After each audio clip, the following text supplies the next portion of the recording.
লগতে প্ৰতিজন সংবাদকৰ্মীক আমি আমাৰ দলৰ তৰফৰ পৰা আন্তৰিক অভিনন্দন জনাওঁ। 9 তাৰিখে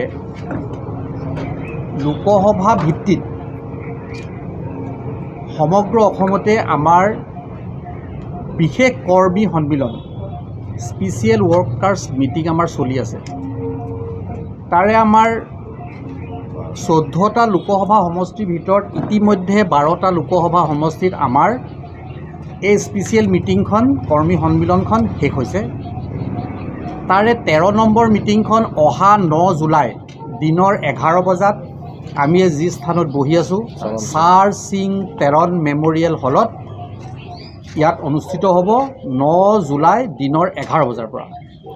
আৰু উক্ত সভাত আমাৰ দলৰ মাননীয় সভাপতি অতুল বৰা ডাঙৰীয়া তথা অসম চৰকাৰৰ মাননীয় মন্ত্ৰী, কাৰ্যকৰী সভাপতি শ্ৰীযুত কেশৱ মহন্ত ডাঙৰীয়া, মন্ত্ৰী অসম চৰকাৰ, লগতে আমাৰ ৰাজ্যসভাৰ সাংসদ বীৰেন বৈশ্য প্ৰমুখ্যে দলৰ উপসভাপতি সাধাৰণ সম্পাদকৰ লগতে বিধায়কসকল এই সভাত আমাৰ উপস্থিত থাকিব।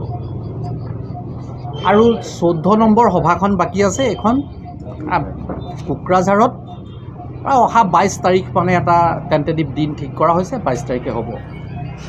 গতিকে আজি আপোনালোকৰ জৰিয়তে আমাৰ ডিফু লোকসভা সমষ্টিৰ অন্তৰ্গত 5টা যি বিধানসভা সমষ্টি আছে, এই ডিফুৰ 2খন জিলাত 4টা আৰু ডিমা হাছাওত 1টা, এই 5টা জিলাৰ আমাৰ প্ৰতি 2খন জিলাৰ প্ৰতি বিধানসভা সমষ্টিৰ পৰা আমাৰ বিধান পৰিষদৰ সভাপতি, সম্পাদক আৰু আমাৰ বিষয়ববীয়াসকল, আমাৰ যিখিনি পৰিষদীয় সমষ্টি MSC সমষ্টিৰ আমাৰ যিখিনি সভাপতি সম্পাদকৰ লগতে বিভিন্ন দায়িত্ব বহন কৰি আছে, আমাৰ ভাতৃ ভগ্নী সংগঠনৰ বিষয়ববীয়াসকল, আমাৰ কৃষক পৰিষদৰ বিষয়ববীয়াসকল সকলোৱে ইয়াত উপস্থিত থাকিব। আৰু আমি আপোনালোকৰ জৰিয়তে সকলোকে আহ্বান জনাইছোঁ যে আমাৰ কৰ্মকৰ্তা, আমি ব্যক্তিগতভাৱে হয়তো বা আমাৰ কৰ্মকৰ্তাসকলেও কাৰোবাক গৈ ঘৰত পাবগৈ পৰা নাই, যিহেতু পাহাৰীয়া জিলা, এনেধৰণে কোনোবাই হয়তো ভালদৰে খবৰটো নাপাব পাৰে, মেন টু মেন হয়তো কানেক্ট ক'ৰবাত থাকি যাব পাৰে। আমি যিমান পাৰিছোঁ আমাৰ সকলোৱে মিলি আমি চেষ্টা কৰিছোঁ যে আমাৰ প্ৰতিগৰাকী দলীয় কৰ্মীয়ে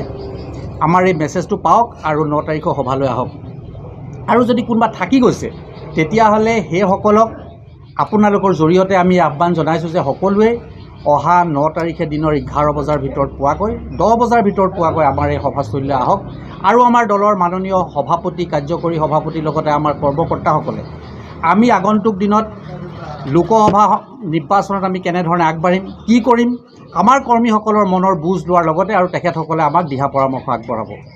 গতিকে মূলতঃ আমি আজি এইটো বিষয় লৈ আজি অহা 9 তাৰিখে সভাখন অনুষ্ঠিত আমি কৰিছোঁ।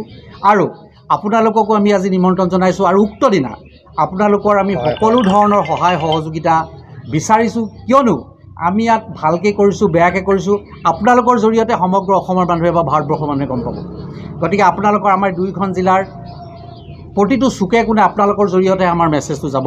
গতিকে আমি আন্তৰিকতাৰে আপোনালোকক অনুৰোধ জনাইছোঁ যে আজিৰ দৰে অহা 9 তাৰিখে গোটেই দিনটো আমাৰ সভা আৰম্ভণিৰ পৰা শেষলৈকে আপোনালোকে থাকি সুন্দৰভাৱে যাতে আমাৰ সভাখন আমাৰ পৰিচালনা কৰাত আমি যি ধৰণে কৰিম, আপোনালোকে যাতে আমাৰ সভাখনৰ গোটেই মেছেজটো ৰাইজৰ মাজলৈ লৈ যোৱাত আপোনালোকে সহায় সহযোগিতা কৰে। আৰু লগতে মই আপোনালোকক চিনাকি কৰাই দিছোঁ, মোৰ নাম আছিকুৰ ৰহমান, মই কেন্দ্ৰীয় সমিতিৰ কাৰ্যনিৰ্বাহকৰ সদস্য, অংশুমান দত্ত কাৰ্যনিৰ্বাহকৰ অসম গণ পৰিষদ কেন্দ্ৰীয় সমিতিৰ সদস্য, আমাৰ জিতু বৰগোহাঁই অসম যুৱ পৰিষদ, আমাৰ যিটো ছিষ্টাৰ অৰ্গেনাইজেশ্যন যুৱ পৰিষদৰ কেন্দ্ৰীয় সভাপতি আৰু এণ্টি কাৰাপশ্যনৰ আমাৰ ভাইচ চেয়াৰমেন, আৰু আছে আমাৰ ডিফু বিধানসভা সমষ্টিৰ সভাপতি চন সিং তেৰণ, আমাৰ আছে মোহিত হাজৰিকা, মোহিত হাজৰিকা, আমাৰ হাওৰা ঘাটৰ ছেক্ৰেটাৰী, আৰু আমাৰ আৰু এজন আমাৰ সতীৰ্থ আছে। গতিকে বিক্ৰম তেৰণ সাংগঠনিক সম্পাদক হয় আমাৰ ডিফু বিধান পৰিষদৰ। গতিকে আমাৰ বহুত কৰ্মকৰ্তা আছে, যিহেতু সকলোৱে প্ৰেছ মিটত বহিলেও আপোনালোকে হেৰি কৰিব নোৱাৰে। গতিকে সকলোৱে, আৰু আমাৰ ভাল লাগিছে যে আমাৰ এই 2খন জিলাতে আমাৰ যিসকল কৰ্মকৰ্তা যোৱা দিনৰ মূৰত অলপ বহি আছিল, নিষ্ক্ৰিয় হৈ আছিল, সকলোৱে কিন্তু আন্তৰিকতা আগবাঢ়ি আহিছে আৰু দলৰ প্ৰতি তেওঁলোকৰ থকা যিখিনি মানে মনোভাৱ এইখিনি প্ৰকাশ কৰিছে আৰু সকলো আন্তৰিকতা সভাখন সফল কৰাৰ বাবে আত্মনিয়োগ কৰিছে। গতিকে আমাৰ ক'বলগীয়া ইমানেই। কৰিব লগা আছে।